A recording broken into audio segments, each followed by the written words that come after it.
Primeiro, meu boa noite aos participantes hoje da nossa roda, começando por Daniel Hittner, um entusiasta da Argentina. Boa noite para você em Brasília. Estamos com Lorival Santana, nosso analista internacional, e o professor Eduardo Viola, originário da Argentina, mas hoje se considera um brasileiro. E Caio Junqueira, aqui, recém-chegado. Não, você já esteve aqui na sexta-feira, recém-chegado da selva amazônica. Vamos lá, então, a Argentina. A surpresa com o desempenho do candidato Javier Milei nas primárias, ela hoje teve um enorme impacto no mercado de câmbio do país. A reação dos mercados foi de enorme incerteza até a gente ter as eleições de outubro, provavelmente um segundo turno em novembro, ou seja, vamos até o fim do ano com muita sacudida. Milei é mais um chamado outsider conservador que surgiu na liderança com propostas difíceis de serem realizadas. A reportagem é de Matias Brutero. 5 pessoas ficaram na disputa pela Casa Rosada. Entre os principais, individualmente, o mais votado foi o libertário Javier Milei. Em seguida, aparece o candidato apoiado pelo governo, o ministro da Economia, Sérgio Massa, que teve 21,4% dos votos. Ele vai representar a coligação União pela Pátria. Já a ex-ministra da Segurança, Patrícia Bullrich, conseguiu a nomeação da chapa de oposição Juntos pela Mudança. Ela teve 17% dos votos, tirando o lugar de Horácio Rodrigues Larreta. Sérgio Massa, candidato do atual presidente, conseguiu a maior porcentagem na província de Buenos Aires, mas Milei foi o mais votado praticamente no país inteiro. A surpresa nas primárias, com o libertário Javier Milei na liderança, atingiu em cheio a economia argentina. Os principais ativos financeiros do país reagiram negativamente. O dólar disparou mais de 20%. E o Banco Central da Argentina subiu para 118% a taxa de juros. A leitura é que há chance de vitória de um candidato com ideias radicais. Javier Milei defende mudanças significativas no funcionamento da economia argentina, como o fim do Banco Central e o uso do dólar como moeda no lugar do peso, que enfrenta forte desvalorização. Famoso em aparições controversas na televisão e no rádio, o economista ganhou popularidade com um discurso chamado de liberal libertário. Milei representa o partido Liberdade Avança e levou mais de 7 milhões de votos nas primárias. Como não disputava candidatura com ninguém dentro da própria legenda, ele só precisava garantir 1,5% dos votos válidos para permanecer na disputa. Estamos frente al fim del modelo de la casta, ese modelo basado en esa atrocidad que dice que donde hay una necesidad nace un derecho, pero se olvida que ese derecho alguien lo tiene que pagar, cuya máxima expresión es esa aberración llamada la justicia social. Milei tem agora o desafio de conseguir manter o bom desempenho até o dia 22 de outubro, quando ocorre o primeiro turno das eleições da Argentina. Eduardo Viola, sua afiliação, eu esqueci de mencionar ali na apresentação, professor de Relações Internacionais da Fundação Getúlio Vargas e do Instituto de Estudos Avançados da USP. E só propor o seguinte método de trabalho nosso aqui. Nós temos 2 grandes aspectos a analisar. O que isso imediatamente significa para as eleições, que ainda virão. E 2, que fenômeno foi esse? Então, vamos trabalhar o primeiro, que é mais imediato. O que isso diz sobre as eleições que ainda vão acontecer? O que diz sobre as eleições que vão acontecer? Bom, basicamente que nós temos uma política tripolar, não bipolar, que é a que predomina hoje na maioria dos países do mundo. Isso é algo novo, não totalmente novo, na Alemanha também tem isso, mas então... O segundo ponto é, como você falou, a derrota total histórica do peronismo. Acho que o peronismo, as chances de chegar no segundo turno são baixíssimas, tá? É decir, o segundo turno muito provavelmente será entre Milei e Patrícia, tá? Aí... Ou Bullrich, como se fala. Ah, sim, Bullrich. Então, o que pode acontecer? De um lado, Milei pode ganhar mais votos vindos do fato de que ele saiu primeiro, na surpresa, e a gente que adere ao ganhador, digamos, tá certo? Mas também pode perder, porque tem gente que votou assim nas primárias, mas não vai votar, um voto de protesto nas primárias, mas pode ser um voto, digamos, um pouco mais racional na eleição final. Você dá o peronismo fora do segundo turno? Sim. Deixa eu ver os outros analistas. Daniel, jogando para você em Brasília. William, o que parece ter acontecido, bom, parece não, definitivamente aconteceu, foi uma mudança no centro de gravidade da política argentina. Milei era uma terceira força até sábado à noite e saiu no domingo como o maior representante da política argentina e com sua retórica muito antissistema, como ele se apresenta, anarcocapitalista, e contrariando todas as pesquisas e todas as leituras que vinham acontecendo até então. Milei era visto erroneamente como um fenômeno restrito à cidade autônoma de Buenos Aires, um pouco à província de Buenos Aires, mas com pouquíssima repercussão no interior do país. De fato, nas eleições regionais que foram acontecendo ao longo do ano, as eleições para governadores não seguem o calendário das eleições nacionais. O partido de Milei decepcionou muito. Isso levou a uma interpretação errada de que ele estava fragilizado. Agora, o que está claro agora é que o partido de Milei, esse partido libertário, La Libertad Avança, está muito centrado na personalidade do líder. E assustou, a palavra é essa, assustou a votação do Milei em todas as províncias, da Terra do Fogo a Jujuy, no norte, que é a província mais pobre da Argentina, em que ele se saiu vencedor. Então, agora, a grande dúvida é, com 30% dos votos na primária, Milei tem o piso, e aí isso coloca na condição de favorito para a Casa Rosada em outubro, ou ele chegou ao teto, porque esse seria o teto do voto protesto, do voto bronca? Então? Vamos ver exatamente isso, piso ou teto? Bem, eu acho que certamente não é o teto, né? Porque, coloque-se no lugar dos argentinos, eles olham o seguinte, em 2015 a Kirchner entregou uma inflação de 25%, em 2019 o Maurício Macri entregou uma inflação de 50%. Agora, o Fernandes entrega uma inflação de mais de 100%. Então, há um padrão aí, a inflação está dobrando independentemente de estar nas mãos da esquerda ou da direita. Então, uma parcela do eleitorado falou assim, não, eu vou tentar uma coisa diferente, um cara que tem aí umas ideias malucas, umas ideias diferentes. Aí a questão econômica é a questão que mais acossa os argentinos em primeiro lugar. Em outro lugar é a questão da criminalidade. E aí você tem esse desempenho robusto do Milei e da Bullrich, né, que são quem tem as propostas mais fortes em relação a isso. Ele propõe a liberalização da compra de armas, os argentinos se armarem para se defenderem dos criminosos. E a Bullrich foi secretária de Segurança Pública do Maurício Macri e também propõe uma linha muito dura. Então, nessas duas questões que são as mais importantes para os argentinos, eu acho que a esquerda realmente perde oxigênio. Caio, nós estamos diante de um clássico desafio para analistas políticos, repórteres políticos como você. É tentar entender na provocação do Daniel Hittner se um fenômeno como esse, ele vem do extremo direito do leque de posturas ideológicas na Argentina, mas ele não está sozinho no mundo, tem vários outros desses. Com o resultado desses, ele indica que ele tem mais a crescer ou, ao contrário, essa surpresa o coloca na situação de receber ele agora as pedradas, portanto, o espaço para crescer está contido? William, o que a gente vê nesse tipo de fenômeno é o fenômeno do outsider, né? Que acontece muito aqui na política brasileira e não acontece agora de recente, não. Se a gente pensar, tudo bem, Fernando Collor era um ex-governador, mas com um discurso de outsider, num país imerso numa crise econômica e social profunda, é muito confortável sempre a situação do outsider. A situação do João Dória aqui, que era um outsider, era confortável, veio de fora, empresário, bem-sucedido, por aí vai. De Sérgio Moro, um outsider, justiceiro.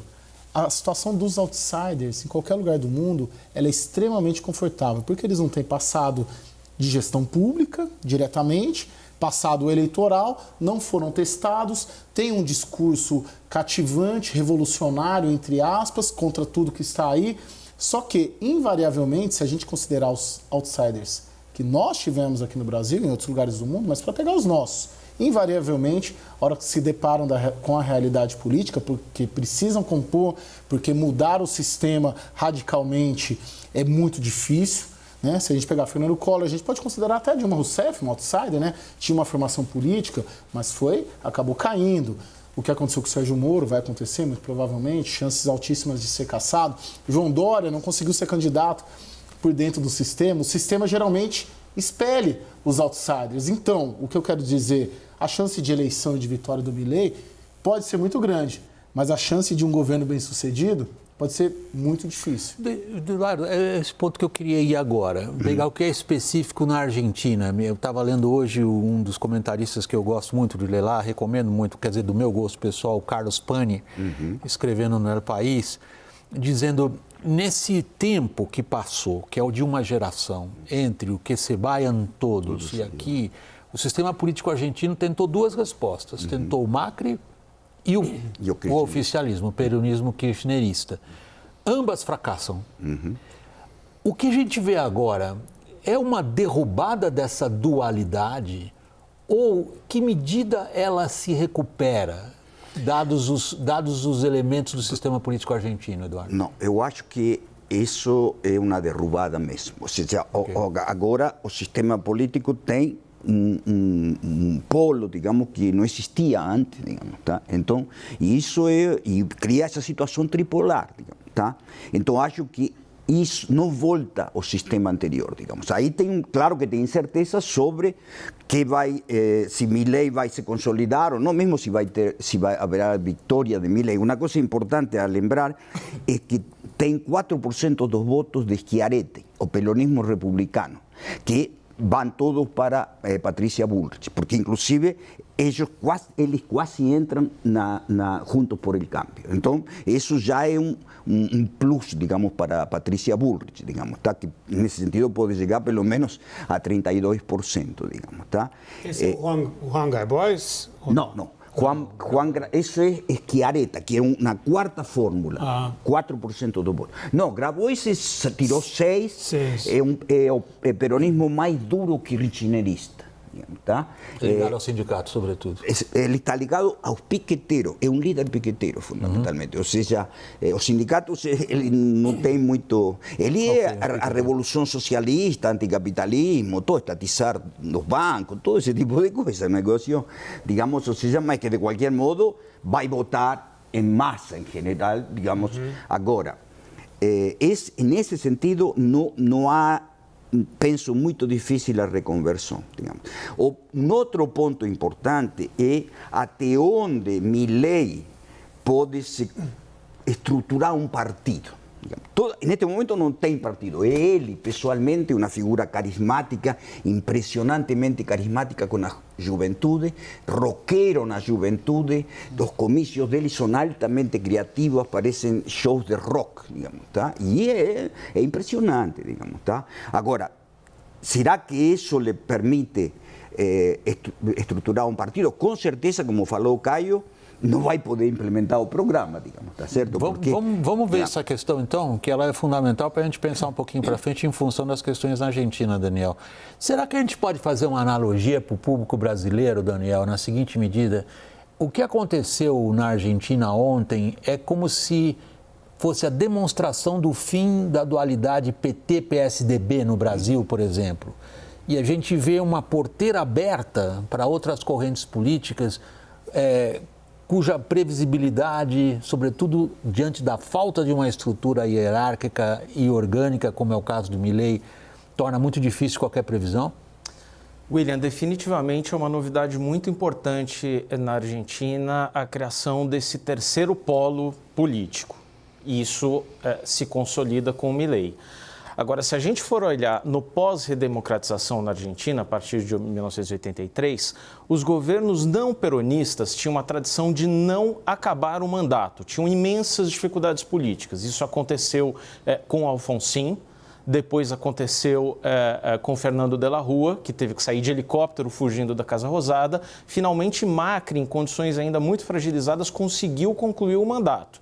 Mas porque esses governos não peronistas enfrentavam um Congresso extremamente desfavorável. Caso Milei seja eleito, eu acho que isso se relativiza um pouco, porque aí estamos falando de um Congresso que ainda vai ter uma dominância do peronismo, se não mais de 50%, ainda uma prevalência muito importante, mas o Juntos por el Cambio do macrismo, principalmente a ala mais ligada a Patrícia Bullrich, é simpática a Milei. Patrícia Bullrich, por exemplo, se dá muito bem com Milei e certamente teria conforto em apoiá-lo num eventual segundo turno contra Massa. Então, não desprezaria as condições em que Milei possa governar, fugiria daquela primeira impressão de que não vai ter nenhuma base. Acho que não é assim. A Suprema Corte na Argentina é muito mais fragilizada do que no Brasil e os governadores têm um papel muito menos importante no cenário político do que no Brasil. Então, imagino um cenário mais difícil de contenção de radicalismos do que a gente teve aqui. Que força teria a terceira força para governar? Essa é a questão. Bom, então, o Congresso atual, né, que foi eleito em 2021, né, ele está dividido entre o peronismo e o macrismo. Então, o Senado... A divisão tradicional. O Senado tem 30 e poucas cadeiras para o atual governo e 30 e poucas cadeiras para a oposição de direita.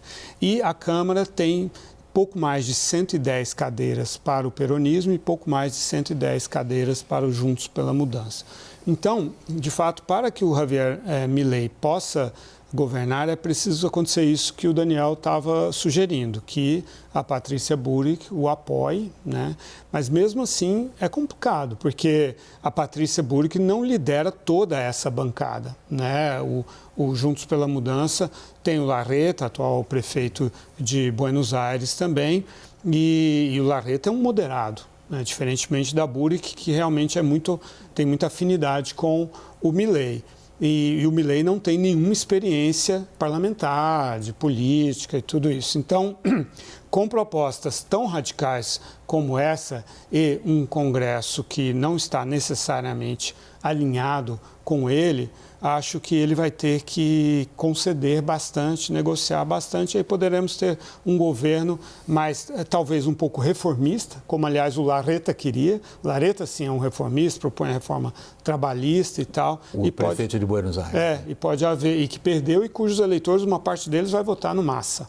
Então pode haver aí uma moderação do perfil do governo do Milei, por exemplo, tendo que negociar com a FMI, porque ninguém governa na Argentina sem negociar com a FMI. Só um desacordo, Lourival. Eu acho que os eleitores de Massa, em grande maioria, vão votar em Patrícia, não vão votar em Massa.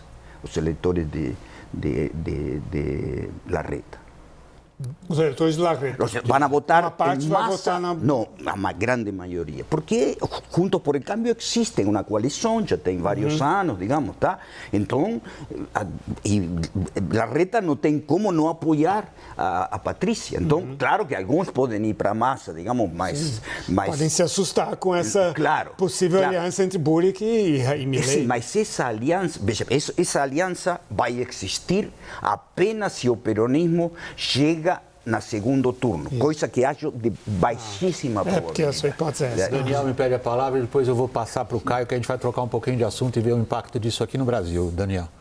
Só para colocar para o telespectador médio no Brasil quem é Patrícia Bullrich, ela também é uma política muito mais à direita do que o seu rival nas primárias, que foi Horácio Larreta. Ela foi ministra da Segurança, tem uma proposta linha dura nessa questão. Seria, digamos, se ela tivesse nascido no Brasil e fosse candidata no Rio de Janeiro, provavelmente estaria mirando na cabecinha, ou se fosse em São Paulo, estaria defendendo Rota nas ruas. Esse é o perfil. Agora, eu só não menosprezaria a força do peronismo, que é uma religião sempre na Argentina. Eu me lembro de um filme, o professor Viola vai se lembrar, Gatica el Mono, professor. Gatica era um pugilista muito parecido com o Maguila aqui no Brasil, uma pessoa muito simplória, muito simples, né? E adorava Perón.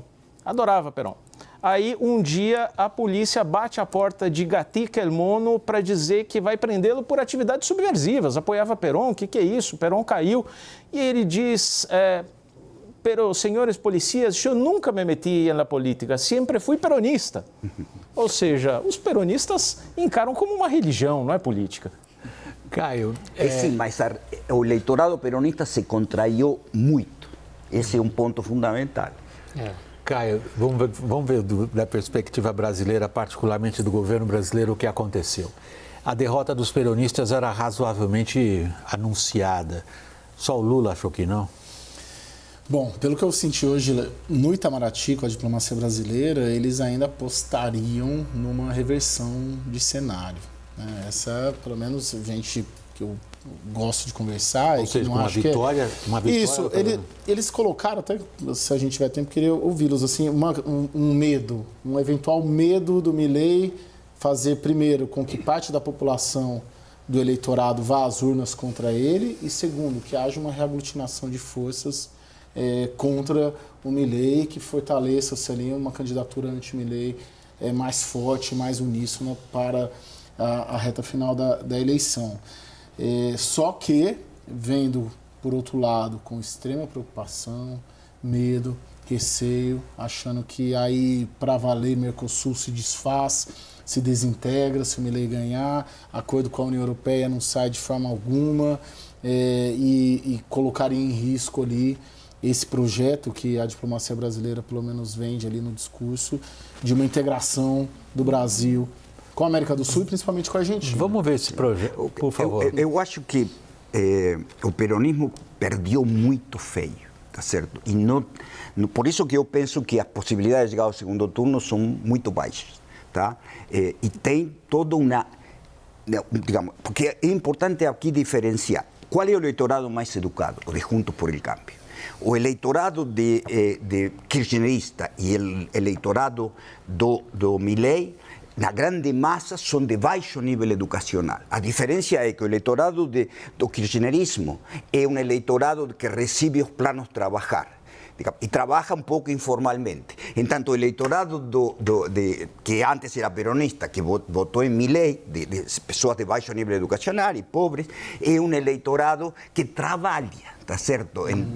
Trabalhos muito mal pagos, mas tem e não podem ter planos trabalhar, digamos, tá certo? Então, essa é uma diferença importante. Nossa, professor, sabe o que é interessante? Porque o ano passado, os recortes todos de pesquisa eleitorais, e depois quando você pega as eleições brasileiras, muito embora até 2 salários mínimos o Lula dominava e domina muito, nessa faixa, que acho que é mais ou menos o perfil que o senhor coloca desse trabalhador classe C, talvez, o Bolsonaro ia melhor, faixa entre 2 e 5 salários mínimos. Uhum. E fica um retrato parecido, né? Do que acontece lá e do que acontece aqui. Porque o eleitorado de Milei, na grande maioria, é esse eleitorado pobre que não entende nada de economia, digamos, e a demagogia de Milei é bem sucedida com esse eleitorado. Mas olha, o grande reservatório de votos de Milei... O grande reservatório de votos de Milei... Desculpe. Repita que a gente não pode entender você. Não, o que eu dizia é que o grande reservatório de votos de Milei são os jovens. E para que se tenha ideia... Jovens abaixo de 35 anos são 45% do eleitorado argentino. É aí que Milei nada de braçada. Ele fala para a juventude. Sim, mas não fala para a juventude só de alto nível educacional. A grande maioria da juventude que fala é particularmente mais masculina, digamos, porque as mulheres temem perda de direitos, digamos. Então, o decisivo é que é um eleitorado bem popular. De gente pobre, digamos, ou seja, isso é muito importante. O voto ideológico para Milei é uma pequena proporção, talvez estimada em 20% do voto de Milei. Deixa eu voltar para um ponto, desculpe interromper o fluxo da discussão, mas nós temos uma questão de ver que é a liderança brasileira na América do Sul. Sim. A gente olha, por exemplo, a situação criada na Argentina para o Lula, a gente vê a situação criada pelo presidente do Chile para o presidente brasileiro, com as críticas abertas e formais. Colômbia também, né? É isso, e aí também. Né? A Colômbia também. Nós estamos vendo o Paraguai e o Uruguai. Cadê a liderança brasileira na América do Sul? E a Bolívia, que não aceita metas de desmatamento, está desmatando a Amazônia como se não houvesse amanhã, e é um governo de esquerda do Luiz Arce. Não, a liderança do Brasil neste momento, ela é inexistente. Inexistente. Wishful thinking, puro wishful thinking. Você não tem só uma projeção territorial, uma projeção econômica, não são suficientes para se exercer uma liderança, né? É preciso partir disso, é um bom ponto de partida, mas você tem que trabalhar em cima de consensos, de convergências, né? E isso não existe, não está sendo feito e tende a se dilacerar ainda mais com uma eventual vitória da direita na Argentina. Daniel, agora, por favor, professor. Então, uma coisa importante é que, por exemplo, posições de Patrícia e Milei, não aos BRICS, não entrada nos BRICS. Milei contra o Mercosul, disolver o Mercosul, donde vai um pouco com a linha do presidente do Uruguai também, digamos, tá? Contra os BRICS totalmente, tá certo? Então, é um problema grave para a política externa do Lula. É um golpe profundo de todos os erros estratégicos de Amorim, que nós sabemos que vive no passado, digamos, tá certo? Não entende o mundo atual, digamos, tá? Então, me parece que esse é um ponto, aqui a repercussão na política externa brasileira vai ser muito alta. Daniel, repercussão na política externa brasileira. Olha, William, tremenda se Milei ganhar, ou mesmo a Patrícia Bullrich ganhar, né? Porque estamos falando de uma inclinação à direita na Argentina. Agora, o Brasil está temendo fortemente pelo futuro do Mercosul, não é nem a questão de fechar acordo com a União Europeia, claro. É pela própria existência do Mercosul, que no caso de Milei já disse que é taxativamente contra. No caso de Patrícia Bullrich, o que se projeta é uma tentativa de maior abertura comercial, não irrestrita, mas de maior abertura. Como isso vai conciliar com os planos mais cautelosos, para dizer o mínimo, do PT e do governo atual? Caio, o Daniel participou hoje de uma apuração segundo a qual o governo brasileiro atribui ao FMI uma parte da responsabilidade pelo resultado nas primárias argentinas esse fim de semana. Às vezes é difícil de acreditar que esses esquemas mentais perdurem entre aqueles que se intitulam profissionais de política externa, porque indicam que não entenderam nada e, pior, que não aprenderam nada. É a visão que prevalece. O Daniel já nos reportou, está no nosso site. O FMI é culpado da subida do candidato de extrema-direita na Argentina. Bom, William, pelo que eu captei ali também na diplomacia, vamos dizer assim, que está jogando o jogo, né? Esse jogo diplomático brasileiro, uma geração intermediária dos diplomatas brasileiros, eu não vi essa questão do FMI. O que eu vi é essa leitura geral de crise política, crise econômica, crise social, ajudando, tentando entender esse fenômeno. O que eu chamaria ali de uma visão que me chamou mais atenção é uma aposta real, crível, com as pessoas que eu conversei e que são responsáveis também por esse diálogo com os países, principalmente com a Argentina, de que o jogo não está jogado, de que a vitória do Milei de ontem pode não se repetir em novembro, né? Outubro e novembro, novembro. É isso que eu senti. Eu não ouvi FMI, talvez, enfim, são fontes diferentes, provavelmente. Dá tempo de contar um bastidorzinho? Vamos lá, Daniel. Eu me lembrei que em 2019, na eleição de Alberto Fernandes, Jair Bolsonaro governava aqui no Brasil e Ernesto Araújo estava à frente do Itamaraty. E a ordem clara de bastidor para a Embaixada Brasileira na Argentina era de não ter absolutamente nenhum contato entre governo Jair Bolsonaro por meio da embaixada com a campanha de Alberto Fernandes. Aí hoje eu perguntei para algumas pessoas no governo se a ordem seria ao contrário, mas a mesma, ou seja, o governo Lula não permitir que se houvesse contato com Javier Milei. A resposta que me foi dada é a seguinte: até agora o Itamaraty não teve nenhum contato de alto nível com o Milei, nem com assessores de alto nível da campanha, mas aí eu perguntei, e vocês não vão construir algum tipo de ponte? A resposta que eu ouvi foi, e será que Milei quer construir alguma ponte com o governo Lula? Eu acho que não. Eu acho que não. Mas o grande erro do wishful thinking do PT é pensar que ainda a massa tem chances. Que isso eu acho que é um erro total. Para arredondar nossa conversa, Eduardo Viola, a gente viu os argentinos, uma geração inteira, gritando que se vayan todos. Em espanhol isso soa muito forte. Sim, sim. O sistema político muda de alguma maneira? Sim, muda porque acabou a bipolaridade, digamos, histórica. Agora é tripolaridade, mas que tem que se consolidar em partido organizado, em moderação, se Milei ganha ou mesmo perdendo, digamos, porque senão pode ser outra dinâmica, mas hoje é claramente tripolar e não dá para comparar, nesse sentido, em absoluto, com o Brasil e a maioria dos países do mundo. Professor Eduardo Viola, muito obrigado pela participação, pela presença aqui conosco no estúdio, igualmente ao Lorival Santana, Daniel, Caio. A gente volta depois do intervalo.